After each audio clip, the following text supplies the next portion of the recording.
The gunshot that killed Beatrice Morgan's father echoed through the canyon long after his body hit the ground, and she knew with absolute certainty that running was the only thing standing between her and the same fate. She had been gathering firewood near their camp when she heard the voices, harsh and demanding, followed by her father's refusal to tell them where his daughter had gone. Beatrice pressed herself against the rocky outcropping, watching through a gap in the stones as three men in dark dusters surrounded Samuel Morgan. She recognized the tallest one immediately, Clayton Merrick, the man her father had testified against in a land dispute back in Boise. The man who had sworn vengeance in front of the whole courtroom. Her father's voice had been steady even as Merrick pressed the gun to his chest. "She is miles from here by now. You will never find her." The gunshot made her bite down on her fist to keep from screaming. She watched her father fall, watched the three men search through his belongings, watched them mount their horses and head south. Only when they disappeared over the ridge did she move, scrambling down to where her father lay in the dirt. His eyes were still open, staring at the vast Idaho sky. Beatrice closed them with trembling fingers, tears streaming down her face.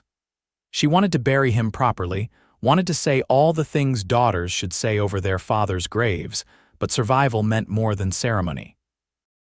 Those men would realize soon enough that they had been tricked, that Samuel Morgan's daughter had been close by all along. She took his rifle, his ammunition, his canteen, and the small leather pouch of money he kept in his vest. She whispered a prayer over his body and promised she would come back when it was safe. Then Beatrice Morgan mounted her horse and rode north, away from Boise, away from everything she had ever known. 3 days later, she rode into Shoshone, Idaho, with dust coating every inch of her clothing and exhaustion pulling at her bones. The town was smaller than she expected, a collection of wooden buildings clustered along a main street that looked like it had been carved out of the high desert scrubland through sheer determination. The mountains rose in the distance, still capped with snow even though it was June of 1882. Beatrice tied her horse outside the saloon and went inside, keeping her father's hat pulled low over her face. The bartender was a large man with a scar across his cheek. He looked at her with the kind of suspicion small towns reserved for strangers. "Help you?" "I need a room and information," Beatrice said, keeping her voice low. "I am looking for work, anything honest. You running from something? Is that relevant?" The bartender studied her for a long moment, then shrugged. "Room is 50 cents a night. As for work, the general store might need help. Or you could try the Yardley ranch outside town. They are always needing hands." Beatrice paid for 3 nights and took the key to a small room upstairs. She locked the door behind her and finally allowed herself to collapse onto the narrow bed. Sleep came in fits and starts, interrupted by the sound of her father's last words echoing in her memory. By morning, she had made a decision. She could not stay in Shoshone indefinitely. Merrick and his men would eventually track her here. But she needed money, supplies, and a plan before she could move on. The Yardley ranch seemed like her best option for quick work. The ride out to the ranch took less than an hour.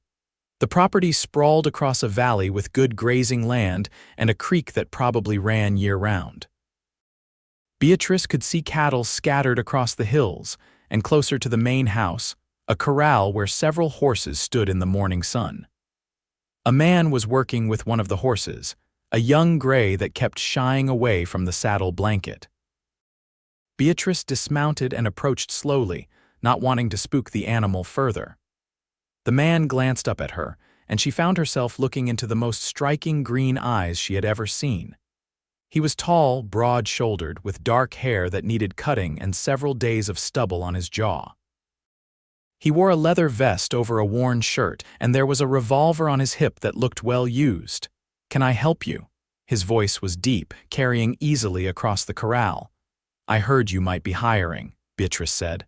"I am good with horses and I can handle a gun if needed." The man set down the saddle blanket and walked closer, studying her with an intensity that made her want to look away. "You have experience with ranch work." "Some. My father and I traveled a lot. I have done whatever work was available. Past tense, your father is not with you anymore. Beatrice felt her throat tighten. No, he is not. Something in her tone must have warned him off further questions because he simply nodded. Name is Austin Yardley. This is my ranch. I could use an extra hand for the next few weeks. We have got a herd to move up to summer pasture, and I am short 2 men who decided Montana sounded better than Idaho. Beatrice Morgan, she said, then immediately regretted giving her real name, but it was too late to take it back. Can you start today? Yes. Austin held out his hand and she shook it, feeling the rough calluses of a man who worked with his hands every day. Bunkhouse is behind the main house. Pay is $1 a day plus meals. We ride out at dawn to start moving the herd tomorrow. Beatrice nodded and went to settle her horse in the barn. The bunkhouse was small but clean, with 6 narrow beds and a potbelly stove in the corner. 3 of the beds were clearly occupied, which meant she would be sharing the space with 3 other ranch hands. She chose the bed farthest from the door and stowed her few belongings underneath. The other hands showed up around midday. 2 were brothers in their 40s named Jim and Frank Coulter, weathered men who had clearly spent their entire lives outdoors. The third was a younger man, maybe 25, named Daniel Pierce. They all eyed her with varying degrees of curiosity and skepticism, but when she proved she could saddle a horse faster than any of them and hit a target at 50 yards with her father's rifle, the skepticism faded. That evening, they all ate together in the main house kitchen. Austin cooked, which surprised her until Jim explained that Austin's wife had died 2 years ago in childbirth, taking their son with her. He had been running the ranch alone ever since, with just hired hands for company. Beatrice watched Austin as he moved around the kitchen with practiced efficiency. There was a sadness in him that she recognized, the kind that came from losing everything that mattered. It made her chest ache in sympathy. "So what brings you to Shoshone?" Daniel asked her between bites of stew. "Just passing through," Beatrice said carefully. "Needed work and heard this was a good place. Passing through to where, not sure yet." Austin cut in before Daniel could press further. "Everyone has got their reasons for moving around. Long as the work gets done, the rest is nobody's business." Daniel looked like he wanted to argue but subsided under Austin's steady gaze. The rest of the meal passed in companionable silence, and afterward, Beatrice helped clean up while the other hands went back to the bunkhouse. "Thank you," she said quietly as she dried the last plate, "for not asking questions." Austin leaned against the counter, arms crossed. "I figure if you wanted to share your story you would, but I should tell you something. If you are running from the law, I need to know. I cannot harbor criminals on my property." "I am not a criminal," Beatrice said firmly. "I am running from men who killed my father, men who will kill me too if they find me." Austin's expression darkened. "You go to the sheriff. The man who killed my father has money and influence. Going to the law might just put a target on my back faster." "That is a hell of a situation." "I know. That is why I am not planning to stay long. Just need enough money to get farther north, maybe into Montana or even Canada." Austin was quiet for a long moment, studying her face. Finally, he nodded. "All right, you work here as long as you need, but Beatrice, if these men show up looking for you, I need to know what I am dealing with. There are 3 of them. The leader is named Clayton Merrick. He is tall, has a scar on his left hand from a knife fight. The other 2 I do not know well, but they follow his orders without question." "I will keep an eye out," Austin said, "and I will let the other hands know to be alert, though I would not tell them the whole story. Jim and Frank are good men, but Daniel likes to talk when he drinks." "I appreciate that." She left him in the kitchen and walked back to the bunkhouse under a sky full of stars. The air was cool and clean, scented with sage and pine. For the first time since her father's death, Beatrice felt like she could breathe properly. Maybe she could stay in Shoshone a little while longer than she had planned. Maybe here, on Austin Yardley's ranch, she could find a moment of peace before running again. The next 2 weeks passed in a blur of hard work and long days. Moving the cattle to summer pasture was grueling, dusty labor that left Beatrice exhausted every night. But there was something satisfying about it too, something grounding about working with animals and land and other people toward a common goal. Austin proved to be a fair boss and a skilled rancher. He worked harder than any of his hands, always the first one up in the morning and the last one to bed at night. He treated everyone with respect, listened when they had suggestions, and paid exactly what he had promised without complaint. Beatrice found herself watching him more than she should. The way he sat easy in the saddle, the way he handled difficult cattle with patience instead of force, the way he smiled when one of the hands told a good joke around the campfire. There was a gentleness in him that contrasted with his obvious strength, and it drew her in despite her best efforts to keep her distance. She caught him watching her too sometimes. Their eyes would meet across the herd or over the evening meal, and something would pass between them that made her heart beat faster. She told herself it was foolish to feel anything for anyone right now, that she was still in danger and needed to keep moving. But her heart did not seem to care about logic. One evening, after they had successfully moved the last of the herd to the high pasture, Austin suggested they all ride into Shoshone for a drink to celebrate.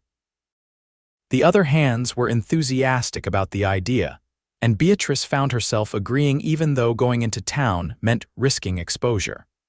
The saloon was crowded and loud, full of ranchers and miners and drifters all looking to blow off steam. Beatrice stayed close to the Yardley ranch crew, nursing a single whiskey and trying not to draw attention to herself. She was just starting to relax when she heard a voice at the bar that made her blood run cold. Looking for a woman, about 22 years old, dark hair, traveling alone. Might be going by the name Morgan. Beatrice turned slowly and saw one of Merrick's men showing a piece of paper to the bartender. Her hands started to shake, and she set down her glass carefully, trying not to make any sudden movements that might draw his attention. Austin appeared at her elbow, his presence solid and reassuring. "Time to go," he said quietly. "He is one of them," Beatrice whispered. "One of Merrick's men." Austin's jaw tightened but his voice remained calm. "Walk out slow, I will be right behind you." Beatrice stood and made her way toward the door, keeping her head down. She was almost there when someone bumped into her, hard enough to make her stumble. She looked up and found herself staring directly at Merrick's man, his eyes widened in recognition. "You, I know you." Austin stepped between them before the man could grab her. "I think you have got the wrong person, friend. Get out of my way, cowboy. That is the Morgan girl. There is money for her return." "I said you have got the wrong person," Austin repeated, his hand moving to rest on his revolver. "The lady is with me." Merrick's man looked at Austin's gun, then at his face, calculating his chances.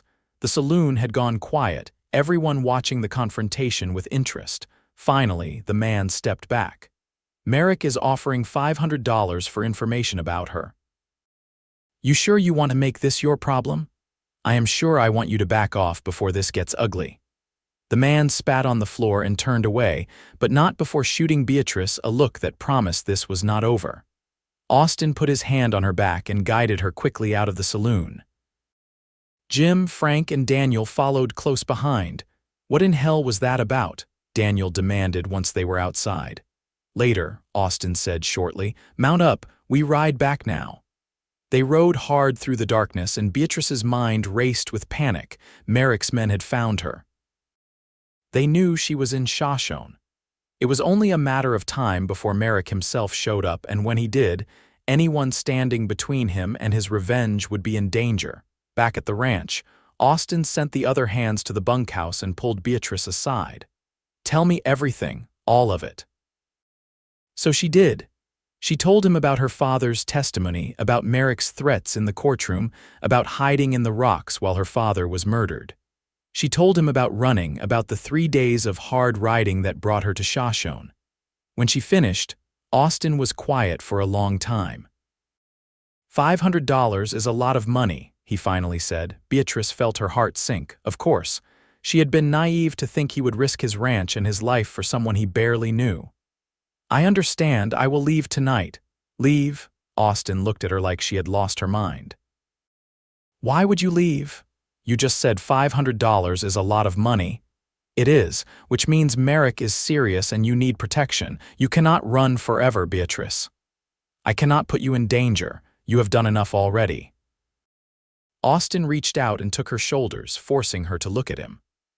I am not letting you run off alone into the night with killers on your trail. That is not happening. You do not owe me anything. Maybe not, but I am not the kind of man who walks away when someone needs help. His hands were warm on her shoulders, his green eyes intense. You stay here. We will figure this out together. Austin, if Merrick comes here, people could die. Then I will make sure I am ready for him. He released her shoulders but did not step back. Look, I have been half alive for 2 years, going through the motions but not really living. Then you showed up and something changed. I am not ready to let that go. I am not ready to let you go. Beatrice's breath caught in her throat. You barely know me. I know enough. I know you are brave and strong and you have been through hell, but you are still standing. I know that when you smile, it feels like the sun coming out. I know that I wake up looking forward to seeing you every day. He lifted one hand and brushed a strand of hair back from her face. I know I want you to stay, Austin. Just think about it, please, she nodded, not trusting herself to speak. Austin stepped back and told her to get some rest, that they would talk more in the morning. Beatrice walked to the bunkhouse in a daze, her mind spinning with everything that had happened. She lay awake most of the night, listening to the other hands snore and thinking about Austin's words. Part of her wanted to leave immediately to protect him from the danger that was coming. But another part of her, the part that had been lonely and scared for so long, wanted desperately to stay. To let someone else share the burden for once. To see where this connection between them might lead. By morning, she had made her decision. She found Austin in the barn feeding the horses. I will stay, she said without preamble, but on one condition. You let me help protect this place. I am a good shot and I can handle myself in a fight. Austin turned to face her, a slow smile spreading across his face. Deal. Over the next few days, they prepared. Austin sent Daniel into town to gather information and keep an ear out for any news of Merrick. He had Jim and Frank check all the fences and make sure there were no easy approaches to the ranch buildings. He and Beatrice took inventory of weapons and ammunition, making sure they had enough if it came to a fight, but they also found time for other things. Austin taught her how to break horses using his gentle method of patience and consistency rather than force. She taught him how to make her mother's recipe for cornbread, which had him coming back for thirds at dinner. They took long rides in the evenings, ostensibly to check the perimeter, but really just to talk and be alone together. Beatrice learned that Austin had grown up in Missouri, that he had come west after the Civil War looking for a fresh start. He had met his wife, Catherine, in Boise, and they had been happy for 3 short years before she died. He talked about her with sadness but also with fondness, and Beatrice appreciated that he did not try to hide that part of his past. She told him about growing up constantly on the move because her father had been a surveyor and land assessor, about learning to ride and shoot almost before she could read. She told him about the good times and the hard times, about the communities they had been part of and the ones that had rejected them. Austin listened to all of it without judgment, and it felt like being seen for the first time in her life. One evening, they were sitting on the porch of the main house watching the sun set behind the mountains. Austin had his arm around her shoulders, and Beatrice was leaning into his warmth, feeling more content than she had in months. He will find me eventually, she said quietly. Merrick. He is not the kind of man who gives up. Then he will learn what finding costs, Austin replied, his voice hard. He wants to get to you. He is going to have to go through me first. Beatrice turned to look at him. Why are you doing this, really? Austin was quiet for a moment, his green eyes searching her face. Because I care about you, because somewhere in the last few weeks I fell in love with you, and I am not losing someone else I love without a fight. Her heart felt too big for her chest. You love me? Yeah, I do. He cupped her face in his hand, his thumb brushing across her cheek. I know it is fast. I know we have not known each other long, but Catherine used to say that love does not follow a timeline. You either feel it or you do not, and I feel it. I feel it too, Beatrice whispered. I think I have been falling in love with you since the first day I rode onto this ranch. Austin leaned in and kissed her, gentle at first and then deeper as she responded. His lips were warm and sure, and kissing him felt like coming home. When they finally pulled apart, both of them were breathing hard. Stay with me, Austin said. Not just until this is over, stay with me always. Are you asking me to marry you? Eventually, yes. But right now I am just asking you to build a life with me, here on this ranch. Let us see where this goes. Beatrice smiled, feeling tears prick at her eyes. I would like that very much. They kissed again, and for a while, Beatrice let herself forget about Merrick and danger and running. For a while, she just let herself be happy. Daniel returned from town 2 days later with news. Merrick had arrived in Shoshone with his 2 men. They were staying at the saloon and asking questions about Beatrice. So far, most people were being tight-lipped, but Daniel had heard from the bartender that Merrick was planning to search the surrounding ranches. How long do we have? Austin asked. Day or 2 at most, Daniel said. He has got to check the other ranches first, but he will get here eventually. Austin nodded grimly. All right, Jim Frank, I want you two to take the horses up to the high pasture and stay there until this is over. No point in all of us being here if trouble comes. We can fight, Jim protested. I know you can, but I am not risking your lives over this. Daniel, I want you to ride to the sheriff in Boise. Tell him what happened to Samuel Morgan and that the man who killed him is in Shoshone. It is a long shot, but maybe we can get some legal help. That is 3 days of hard riding, Daniel pointed out. Then you better get started. Daniel looked like he wanted to argue, but something in Austin's expression stopped him. He nodded and went to gather his things. Jim and Frank did the same, though Frank pulled Austin aside first. You sure about this, boss? 3 against 2 is not good odds. I have faced worse. Not over a woman you have only known a few weeks. She is worth it, Austin said simply. Frank studied him for a moment, then clapped him on the shoulder. Catherine would have liked her. She had a good heart, too. After the others left, the ranch felt eerily quiet. Beatrice and Austin spent the day making final preparations, checking sight lines and establishing fallback positions if Merrick tried to overrun the main house. By evening, they were as ready as they were going to be. They ate dinner in silence, both of them tense with anticipation. Afterward, Austin pulled Beatrice close and held her for a long time. If things go bad tomorrow, I want you to run, he said. Take the gray mare, she is the fastest. Ride north and do not look back. I am not leaving you, Beatrice. No, she pulled back to look at him. We face this together or not at all. I am not running anymore, Austin. I am tired of being afraid. If Merrick comes, we fight, both of us. Austin looked like he wanted to argue, but finally nodded.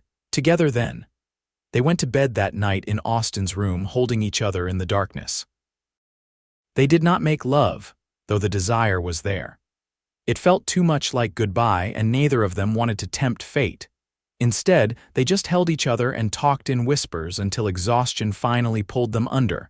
Beatrice woke just before dawn to the sound of horses approaching. She and Austin were up and armed in seconds, moving to their positions with the smooth coordination of people who had practiced this exact scenario. Austin took the front of the house with his rifle, while Beatrice covered the back with her father's gun. 3 riders came up the main road, moving at an easy pace that suggested they were confident in their superiority. Beatrice recognized Merrick immediately, even though it had been months since the trial.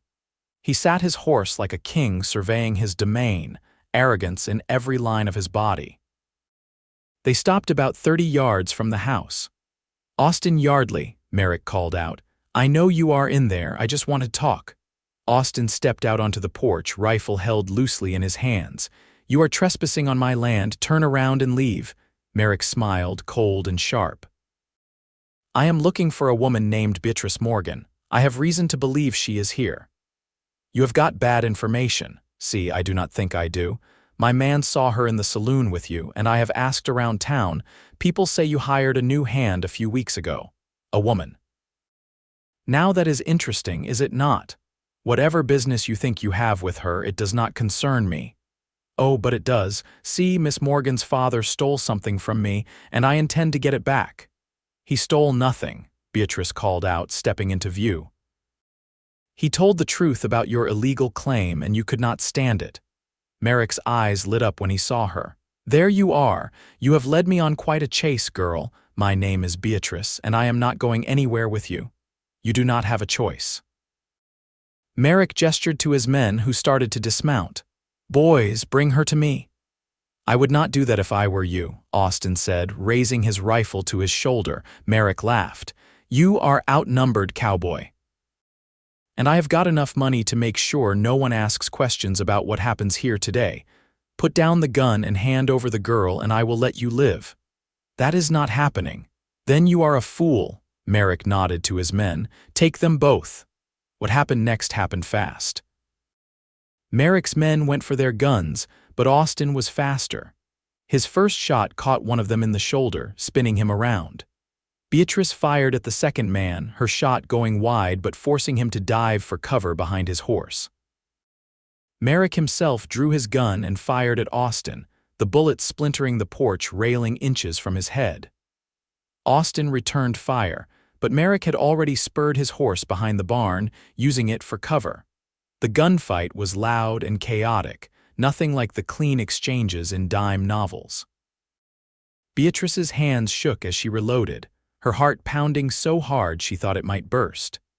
The man Austin had shot was down but still moving, crawling toward cover. The other one was returning fire from behind the water trough, his bullets thudding into the walls of the house.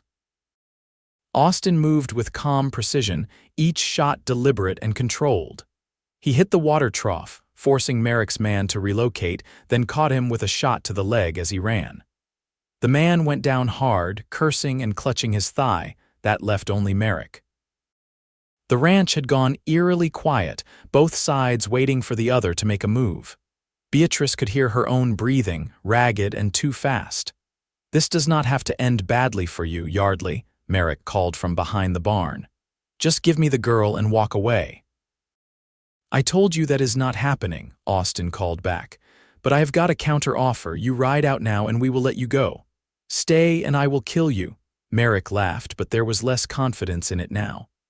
Big talk from a man hiding behind a porch, says the man hiding behind a barn. A long silence. Then Beatrice saw movement at the barn's corner. Merrick was trying to flank them, moving low and fast toward the side of the house. She aimed carefully, leading him just a bit, and squeezed the trigger. The shot caught him in the side, not fatal but enough to stop him. Merrick staggered and went down on one knee, his gun falling from his hand. Austin was off the porch in an instant, his rifle trained on Merrick's chest. Do not move, Austin ordered. Merrick looked up at him, his face twisted with pain and fury. You are making a mistake. The only mistake here is yours. You came to my land. You threatened someone I love. You did not leave when I gave you the chance. Austin's voice was hard as iron. Now you are going to answer for it. You cannot kill me in cold blood. Watch me. Austin, Beatrice said, coming down off the porch, do not do this. Let the law handle it. The law did not stop him from killing your father. I know, but you are not a killer. Do not let him turn you into one. Austin's jaw clenched, his finger tight on the trigger. For a long moment, Beatrice thought he might actually do it. Then slowly he lowered the rifle. You are right, he said. He is not worth it. He looked down at Merrick. You are going to ride back to town. You are going to tell the sheriff what you did to Samuel Morgan. And you are going to pray that I do not change my mind and come after you. Merrick spat blood onto the ground. This is not over. Yeah, it is. Austin gestured with his rifle toward Merrick's men, both of whom were wounded but alive. Load up your trash and get off my property. If I see any of you again, I will not be so generous. It took nearly an hour to get Merrick and his men mounted and moving. The man Austin had shot in the shoulder needed his wound bound, and the one Beatrice had hit in the leg could barely sit his horse. Merrick himself was pale and shaking, his hand pressed to his bleeding side. As they rode away, Beatrice let out a long breath she had not realized she was holding. Her legs suddenly felt weak, and she sat down hard on the porch steps. Austin sat beside her, setting his rifle down carefully. "You saved my life," he said. "You saved mine first." He reached over and took her hand, lacing their fingers together. "We make a good team. We do." They sat there in the morning sun, holding hands and trying to process what had just happened. The ranch was a mess, bullet holes in the walls and blood on the ground. But they were alive and Merrick was gone, and that was what mattered. Daniel returned 3 days later with a federal marshal named Tom Crawford. The marshal listened to their story, took statements, and examined the evidence. He was particularly interested in the testimony about Samuel Morgan's murder and Merrick's threats in the boys' courtroom. "This Merrick has been on our radar for a while," Crawford said. "Land fraud, intimidation, suspected involvement in several deaths. But we have never been able to make anything stick. Your testimony might be what we need to finally bring him in." "What about his men?" Beatrice asked. "The ones who were here. The doctor in town has already treated them. They are under guard at the jail.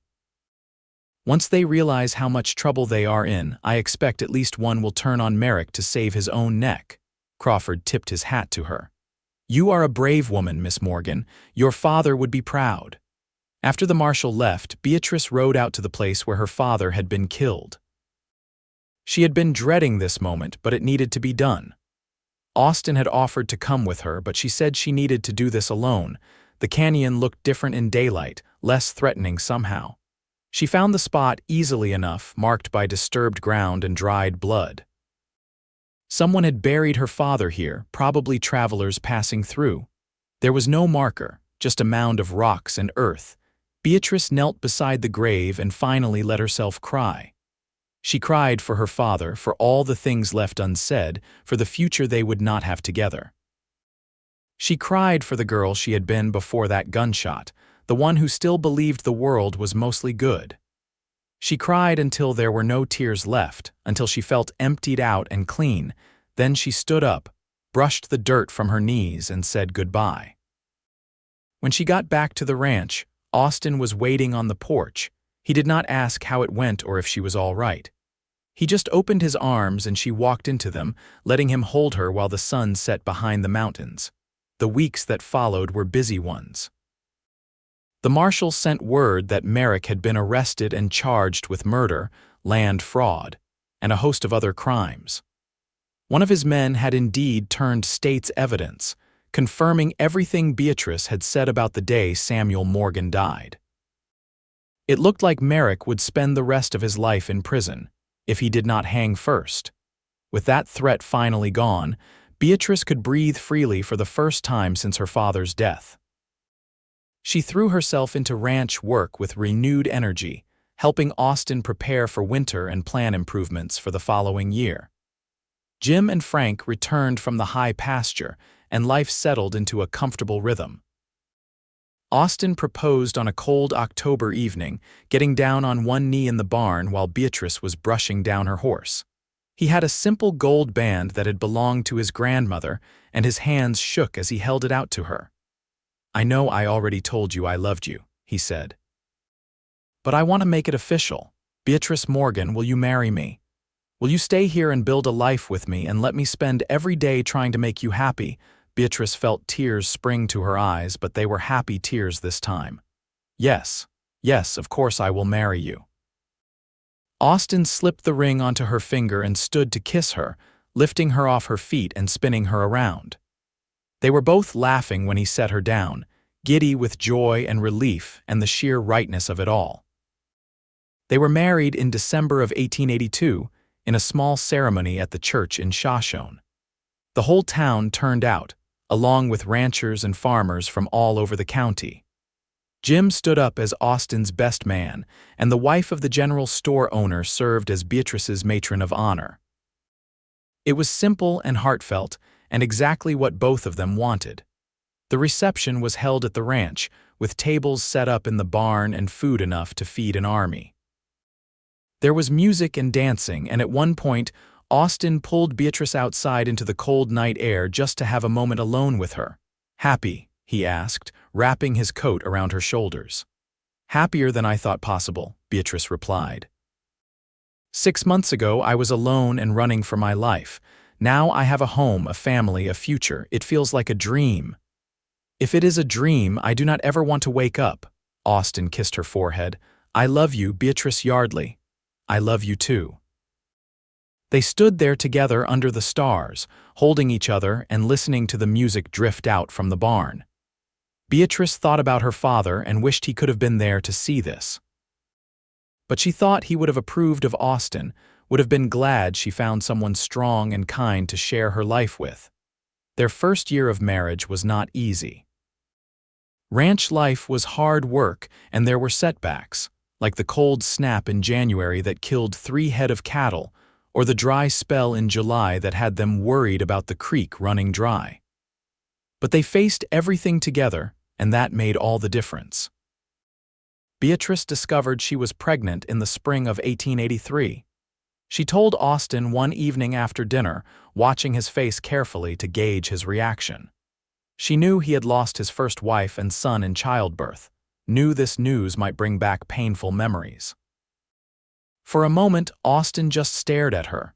Then his face broke into the biggest smile she had ever seen. He picked her up and spun her around, laughing with pure joy. "We are going to have a baby," he kept saying. "We are going to have a baby. Are you happy?"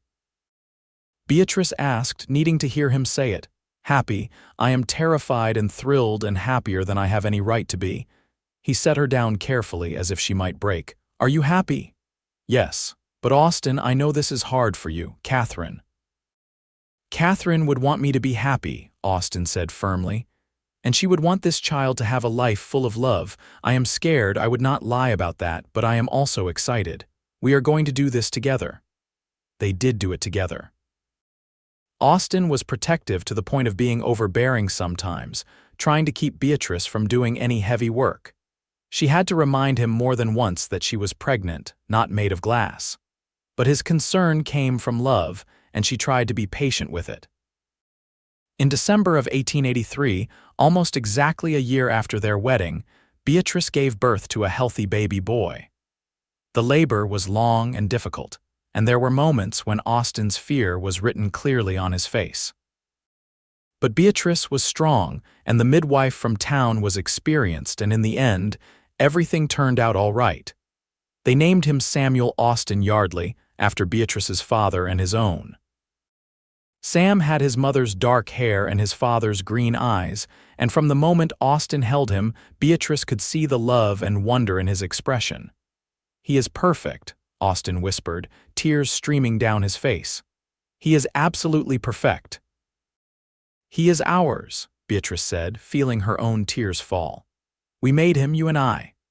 They spent the rest of that night in a bubble of new parent exhaustion and joy, taking turns holding Sam and marveling at his tiny fingers and toes. Outside, a light snow was falling, blanketing the ranch in white. Inside, the fire crackled in the hearth and the future stretched out before them, full of possibility. As the years passed, the ranch prospered. Austin and Beatrice added to their herd, bought more land, built a new barn, and extended the house. Sam grew into a bright, curious child who loved following his father around and learning everything about ranch life. In 1885, Beatrice gave birth to their second child, a daughter they named Catherine Rose, after Austin's first wife and Beatrice's mother. Sam was fascinated by his baby sister, always wanting to hold her and help take care of her. Watching Austin with both children, seeing how gentle and patient he was, made Beatrice fall in love with him all over again. Life was not always easy. There were hard winters and dry summers, sick animals and broken equipment, disagreements about money and how to raise the children. But through it all, Austin and Beatrice held onto each other and the love that had brought them together. On a warm evening in June of 1888, Beatrice sat on the porch watching Sam and Catherine play in the yard. Sam was 6 now, Catherine 3. Austin came out and sat beside her, slipping his arm around her waist. "What are you thinking about?" he asked. "How lucky I am," Beatrice replied. "I was running for my life when I came here. I had nothing but a horse and my father's rifle and a heart full of fear, and then I met you and everything changed." "I was the lucky one," Austin said. "I was just going through the motions, running this ranch but not really living. You brought me back to life." Beatrice leaned her head on his shoulder, watching their children laugh and play. "Do you remember what you said that night before Merrick came, when I said he would find me?" Austin smiled. "I said he would learn what finding costs, and he did. He lost everything: his freedom, his reputation, his life as he knew it, all because he could not let go of his hate. Good riddance." Austin kissed the top of her head. "I am just glad that whole chapter is behind us now. Me too." They sat together in comfortable silence, watching the sun paint the sky in shades of orange and pink. Sam called out for them to watch him do a trick on the fence rail, and Catherine toddled after him, trying to keep up. This was their life now, full of noise and chaos and love and laughter. It was everything Beatrice had never dared to hope for. In the fall of 1890, word reached them that Clayton Merrick had died in prison. Beatrice felt a strange mixture of relief and sadness at the news. Relief that he could never hurt anyone else, sadness that so many lives had been destroyed by his greed and anger. "Do you wish things had turned out differently?" Austin asked her that evening. Beatrice thought about it. "I wish my father was still alive. I wish I could have had more time with him, but everything else. No, if things had been different, I might never have come to Shoshone, I might never have met you. Then I am grateful for the path that brought you here, even though I hate what it cost you. My father used to say that we do not get to choose what happens to us, only how we respond. He would be happy knowing that I responded by building something good out of something terrible." Austin pulled her close. "He would be proud of you. I am proud of you." That winter, a bad storm hit the valley and several ranches lost livestock. The Yardley ranch came through mostly unscathed, thanks to Austin's careful planning and preparation. When the snow finally cleared, they opened their doors to neighbors who had not been so lucky, providing food and shelter until everyone could get back on their feet. It was during this time that Beatrice realized how much their ranch had become a hub of the community. People trusted Austin and respected Beatrice. Their children were happy and healthy. They had friends, neighbors, a place in the world that felt solid and real. One afternoon in the spring of 1892, while helping a neighbor's wife prepare a meal, the woman said to Beatrice, "You and Austin have something special. Everyone can see it." Beatrice smiled. "We do. I count my blessings every day." "How did you know he was the one?" "He made me feel safe when I had every reason to be afraid. He stood by me when it would have been easier to walk away. And he loved me not in spite of my scars, but because they were part of my story." Beatrice looked out the window at Austin, who was working with Sam to repair a fence. "I knew he was the one because he made me want to stop running and start building." By 1894, Sam was 12 and already showing signs of being a natural horseman like his father. Catherine was 9 and had inherited her mother's sharp mind and her father's kind heart. Austin and Beatrice talked sometimes about having more children, but they were content with the family they had. The ranch now sprawled across several hundred acres, with a large herd and a solid reputation for quality livestock. Austin had hired additional hands over the years, and the operation ran smoothly under his management. Beatrice handled the books and correspondence, and between them, they made all the major decisions. One evening, after the children were in bed, Austin found Beatrice in the study going over accounts. He sat on the edge of the desk and took the pencil from her hand. "Come outside with me," he said. "I want to show you something." Beatrice followed him out onto the porch and then down the steps toward the corral. The moon was nearly full, bathing everything in silver light. Austin led her to the spot where they had first met, where she had ridden up desperate and scared more than 12 years ago. "Do you remember standing here for the first time?" Austin asked. "Of course, I was terrified you would turn me away." I almost did. You looked like trouble walking, and I had enough problems without adding more. He turned to face her, taking both her hands in his. But something made me say yes. Call it instinct, call it fate, call it whatever you want.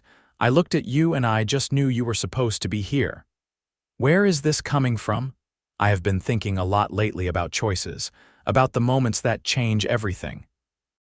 That day you rode onto this ranch was one of those moments, and every day since then I have been grateful for it. He lifted her hands to his lips and kissed her knuckles. I just wanted you to know that even with all the hard times and the struggles, I would not change a single thing. Because it all led to this, to us. Beatrice felt tears prick at her eyes. After all these years, Austin still had the power to move her with his words. I love you. I have loved you since you stood between me and Merrick's men without hesitation. I have loved you through every season and every storm, and I will love you until my last breath. Austin pulled her close and kissed her, deep and slow and full of promise. When they finally pulled apart, they were both smiling. Come on, Beatrice said, tugging his hand. Let us go back inside. We have got another good day waiting for us tomorrow. They walked back to the house hand in hand, the ranch quiet and peaceful around them. Inside, the fire was burning low in the hearth and the house smelled like home. Austin banked the fire while Beatrice checked on the children, finding them both sound asleep in their beds. She stood in the doorway of Sam's room for a moment, watching him sleep. He looked so much like his father, even at 12. Catherine was curled up in her bed with her favorite doll tucked under her arm, her dark hair spread across the pillow. These children, this life, this love, it was more than Beatrice had ever dreamed possible. When she came back downstairs, Austin was waiting for her. They climbed the stairs to their bedroom together, talking quietly about plans for the next day.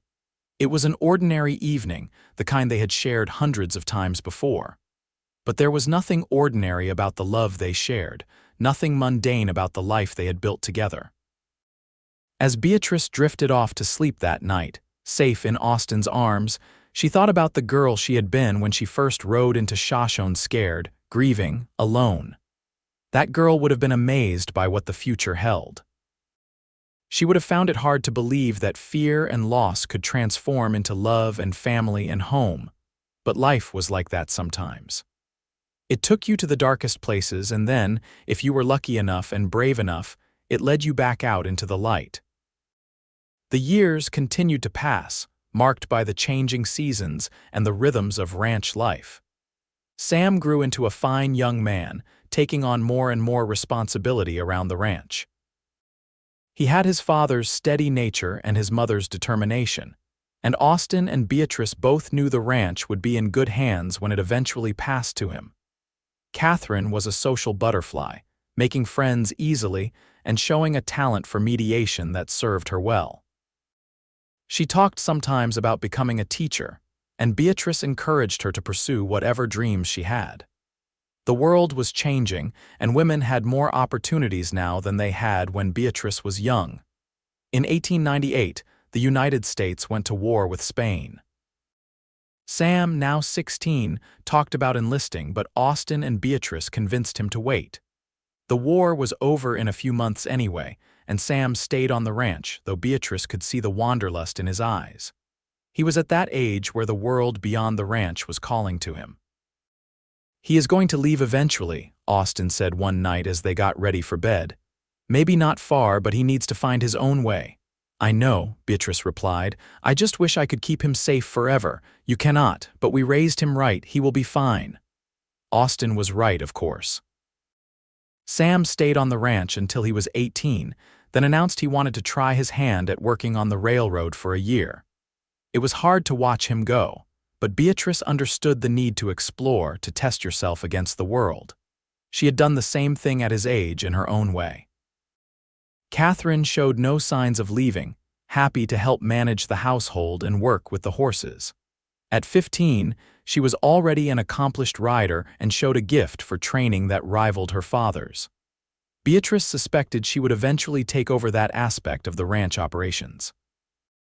In the summer of 1900, Austin took sick with a fever that lasted for weeks. Beatrice was terrified, sitting by his bedside and trying every remedy the doctor suggested. Catherine helped nurse her father, showing a calm competence that belied her age. Sam came home from the railroad when he heard, taking over the ranch work while his father recovered. It took nearly a month, but Austin finally turned the corner. He was weak for a long time afterward, and Beatrice had to resist the urge to wrap him in cotton and never let him out of her sight. But slowly, he regained his strength, and by fall, he was back to his normal routine. The scare made them both think about the future more seriously. They updated their will, making sure everything was in order for the children. They talked about slowing down, maybe hiring a foreman to handle the day-to-day operations.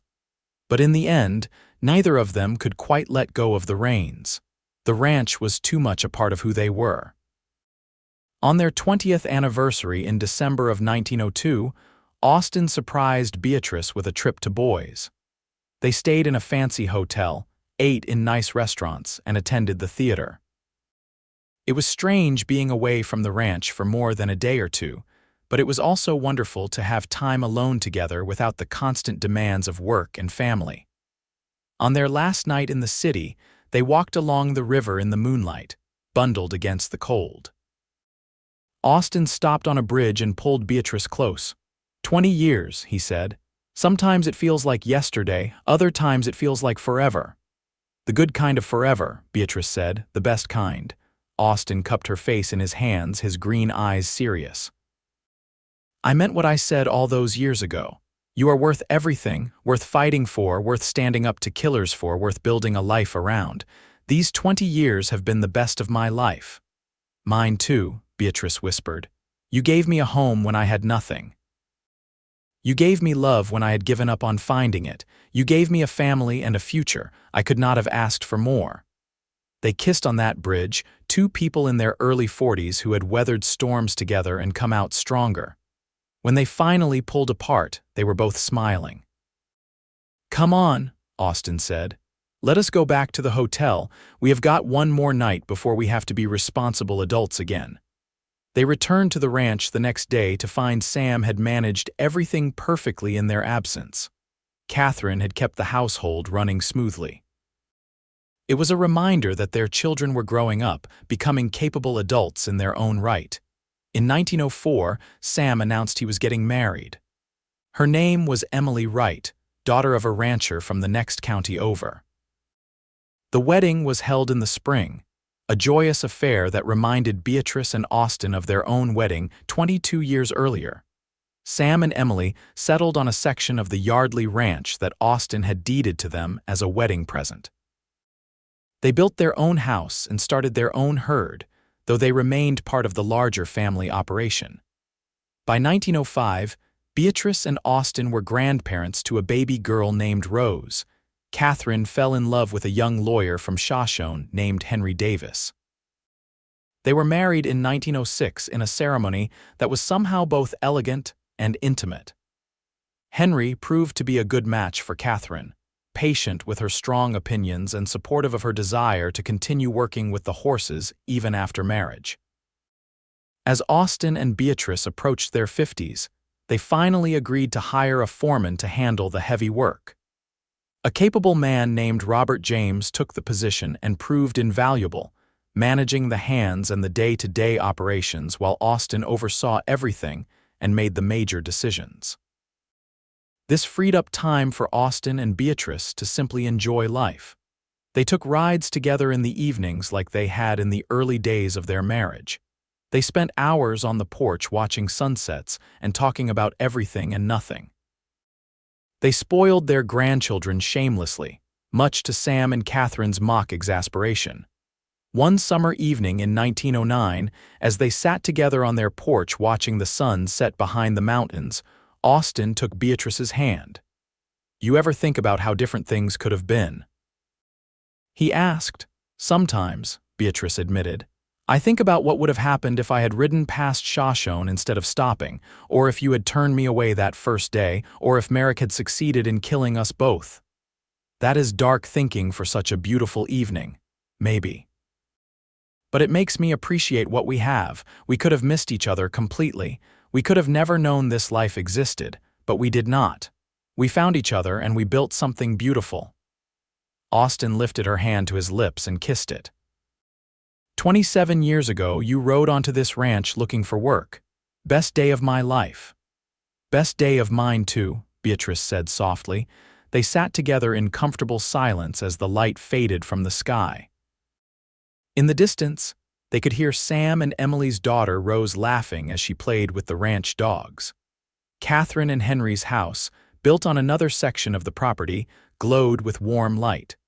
The ranch that had been Austin's alone for so long was now home to 3 generations of family. "You know what I think," Beatrice said after a while. "What is that?" "I think my father would have loved you, and he would have been proud of all this. Of the life we built, the family we raised, the way we turned something terrible into something good. I wish I could have known him." "Me too, but in a way he is here with us. Every time I look at Sam, I see my father's stubbornness and courage. Every time Catherine stands up for what she believes in, I hear his voice reminding me that what is right matters more than what is easy." Beatrice squeezed Austin's hand. "He lives on in our children and in the choices we make. That is a kind of immortality." Austin pulled her closer, wrapping his arm around her shoulders. "You are a wise woman, Beatrice Yardley. I had good teachers, my father, you, life itself." They stayed on the porch until the stars came out, holding each other and listening to the night sounds of the ranch. It was a perfect moment, the kind you wanted to bottle up and save forever. But Beatrice had learned long ago that the best moments could not be captured or preserved. They could only be experienced and appreciated, then released to become memories. In the fall of 1910, Austin and Beatrice attended a county fair in Shoshone. The town had grown substantially over the years, with new businesses and a railroad connection that had brought prosperity to the region. Walking down the main street, Beatrice marveled at how much had changed since she first arrived nearly 30 years ago. They ran into old friends and neighbors, everyone wanting to catch up and hear about the grandchildren. Jim Coulter was there with his extended family, looking older but still spry. Frank had passed away a few years back, but his sons were carrying on his legacy. Daniel Pierce had moved to Montana years ago but sent Christmas cards every year. "You ever miss the old days?" Jim asked Austin as they watched the horse competitions. "Sometimes," Austin admitted, "life was simpler then, but not necessarily better." "That is the truth." Jim looked over at Beatrice, who was talking with a group of women near the lemonade stand. "You did good, boss. She is a keeper." "Do not I know it?" That night, back at the ranch, Austin and Beatrice lay in bed talking about the day. The windows were open, letting in the cool night air and the sound of crickets. "Do you have any regrets?" Beatrice asked suddenly. Austin thought about it. "I regret that Catherine and my son did not live. I regret not meeting you sooner, but beyond that, no, life has been good to us." "It has," Beatrice agreed. She rolled over to face him, propping herself up on one elbow. "Austin Yardley, you are the best thing that ever happened to me." "Right back at you, Beatrice Yardley." They kissed, tender and familiar, 2 people who had loved each other through decades of change and challenge. When they finally settled down to sleep, wrapped in each other's arms, Beatrice felt completely at peace. The years that followed were gentle ones. Austin and Beatrice gradually stepped back from active management of the ranch, letting Sam and Catherine and their spouses take over more responsibility. They became the beloved grandparents, always ready with stories and treats and unconditional love. By 1915, there were 4 grandchildren, Rose and her younger brother Thomas from Sam and Emily, and twin boys named Samuel and Austin from Catherine and Henry. The ranch rang with children's laughter, and Beatrice found herself thinking often about how blessed they were. That summer, on a warm June evening much like the one 27 years earlier when they had talked about how lucky they were, Austin and Beatrice sat on their porch watching the grandchildren play. Austin was in his 60s now, his hair more gray than dark, lines around his eyes from years of squinting into the sun. Beatrice's own hair had gone silver, and her hands showed the wear of decades of hard work. But they were still here, still together, still in love. "You know what I realized today," Austin said.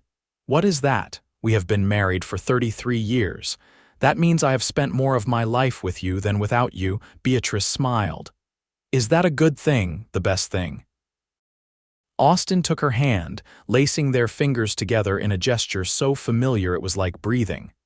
"I cannot imagine my life without you in it. Do not even want to try. Good, because you are stuck with me, Austin Yardley.